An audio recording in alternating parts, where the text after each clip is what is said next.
नमस्कार दोस्तों, आप सुन रहे हैं संपूर्ण चाणक्य नीति। अभी तक आपने दूसरा अध्याय सुना था।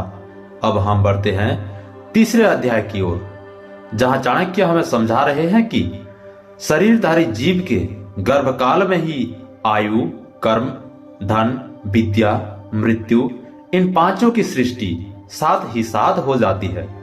इस नीति के द्वारा चाणक्य मानव जीवन की सभी बातों को पूर्व निर्धारित मानते हैं।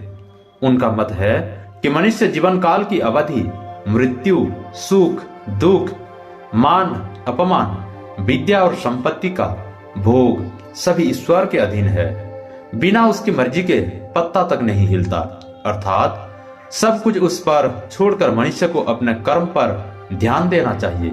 आगे चाणक्य समझाते हैं कि साधु महात्माओं के सत्संग से पुत्र, मित्र, बंधु और जो अनुराग करते हैं वो संसार के चक्र से छूट जाते हैं और उनके कुल धर्म से उनका कुल उज्जवल हो जाता है।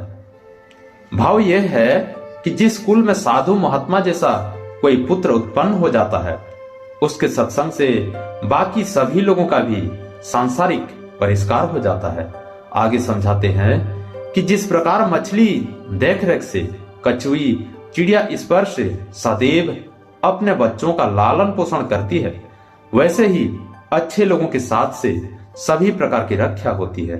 यहाँ चाणक्य सत्संगति पर जोर देते हैं और कहते हैं कि अच्छे लोगों का साथ होने पर कभी भी किसी प्रकार की हानि नहीं होती है। सज्जनों का साथ सदैव सुखकारी और हितकारी होता है। चाणक्य कहते हैं कि ये नश्वर शरीर जब तक निरोग व स्वस्थ है या मृत्यु नहीं आती है, तब तक मनुष्य को अपने सभी पुण्य कर्म कर लेना चाहिए, क्योंकि अंत समय आने पर वो क्या कर पाएगा। समय किसी की प्रतीक्षा नहीं करता, समय गुजरता जाता है। इसलिए किसी भी कार्य को कल पर नहीं छोड़ना चाहिए। और कहा भी जाता है, कल करें सो आज, आज करें सो अब, कल में पर होएगी फिर करेगा कब। अतः समय का कोई भरोसा नहीं है। जो पुण्य कर्म करनी है तो अभी कर लेना चाहिए, फिर समय नहीं मिलेगा। आगे कहते हैं कि विद्या कामधेनु के समान शिक्षा पूरी करनी होती है। विद्या से सभी फल समय पर प्राप्त होते हैं। विदेश में विद्या माता के समान रक्षा करती है। विद्वानों ने विद्या को गुप्त धन कहते हैं, अर्थात विद्या वो धन है जो आपातकाल के समय काम आती है। इसका ना तो हरण किया जा सकता है और ना ही इसे कोई चुरा सकता है। विद्या सभी प्रकार से सुरक्षित और समय पड़ने पर रक्षा करने वाली है। इसे जितना दिया जाता है ये इतने ही बढ़ती जाती है। आगे श्री चाणक्य एक बहुत ही कटु बात कहते हैं।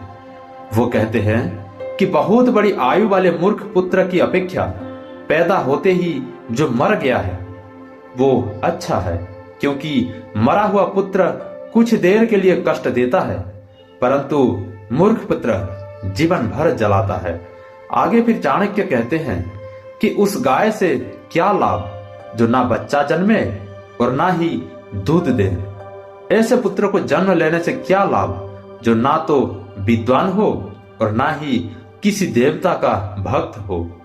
भाव यह है कि दूध देने वाली गाय के समान ही ऐसे पुत्र की कामना की गई है जो विद्वान भी हो और ईश्वर में आस्था रखने वाला भी हो। और ऐसे बच्चे सदैव सुख देने वाले और माँ बाप का नाम रोशन करने वाले होते हैं। आगे चाणक्य समझाते हैं कि राजा एक ही बार बोलते हैं, मतलब आज्ञा देते हैं। पंडित लोग किसी कर्म के लिए एक ही बार बोलते हैं, मतलब बार बार श्लोक नहीं पढ़ते हैं। और कन्याएं भी एक ही बार दी जाती है। ये तीन एक ही बार होने से विशेष महत्व रखती है। राजा का, विद्वान का और कन्या के पिता का वचन अथवा कथन अटल होता है।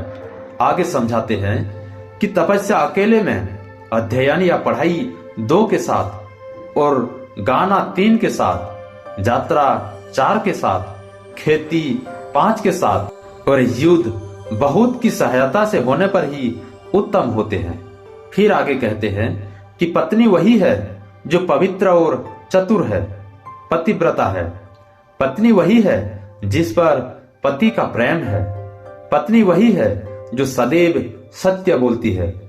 आगे समझाते हैं कि बार बार अभ्यास ना करने पर विद्या विष बन जाती है।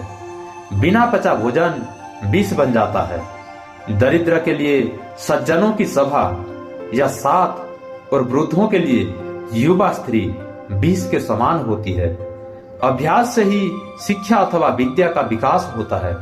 जो भोजन पचता नहीं है वो शरीर पर कुप्रभाव डालता है।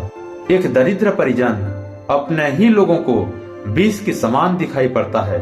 उन्हें वो भार स्वरूप दिखाई देने लगता है। यदि किसी वृद्ध को युवा स्त्री मिल जाए तो वो उसे संतुष्ट ना करने की स्थिति में जहर दिखाई देने लगती है।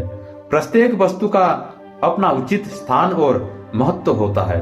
आगे कहते हैं कि दयाहीन धर्म को छोड़ दो, विद्या विहीन गुरु को छोड़ दो, झगड़ालू और क्रोधी स्त्री को छोड़ दो और स्नेह विहीन बंधु बांधव को छोड़ दो।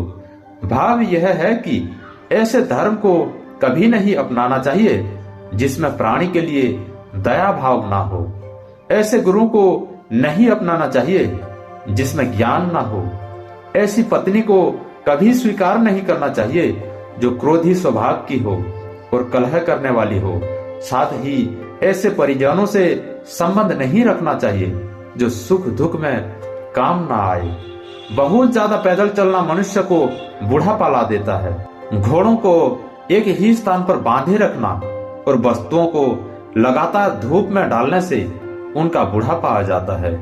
बुद्धिमान व्यक्ति को बार बार ये सोचना चाहिए कि हमारे मित्र कितने हैं, हमारा समय कैसा है, अच्छा है या फिर बुरा है।